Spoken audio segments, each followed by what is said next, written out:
Malacanang assures President Bongbong Marcos will make sure to carefully study the proposed 2026 national budget before signing it by the end of the year. The Senate and House of Representatives is expected to ratify the budget on December 29, which is a week later from the original target date of December 22. At a briefing on Friday, December 19, Palace Press Officer Claire Castro says there will be no Christmas and New Year break for the president as he carefully goes through the budget bill. Ang nais po talaga ng Pangulo ay mapirmahan ito bago magtapos ng taon. So kung dapat aralin, kung hindi magkakaroon ng tulugan, walang tulugan, gagawin po yan.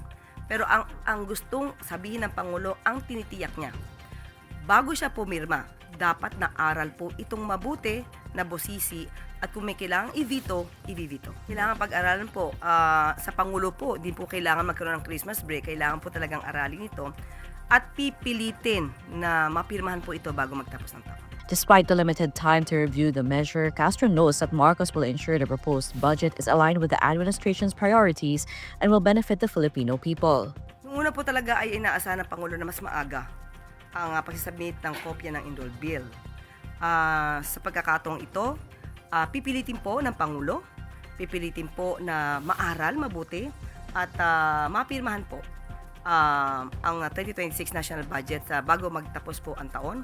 Pero ang tinitiyak po ng Pangulo ay aralin, matutukan, mabusisi ang nasabing Indol Bill at matiyak na ang mga nakalagay dito ay naaayon sa prioridad ng administrasyon, isang malinis, makatao at nakatuon ang mga bills na to or rather ang mga provision dito para sa taong bayan.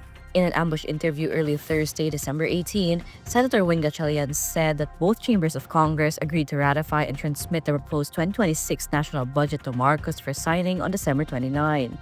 The Senate and House were scheduled to adjourn their sessions on December 19, but this had been adjusted to December 23 to facilitate the passage of the budget. The session will now be adjourned on December 29 due to a change in the budget process timeline. Delays occurred after a deadlock during the BICAM meetings was reached due to miscalculations in budget cuts of the Department of Public Works and Highways.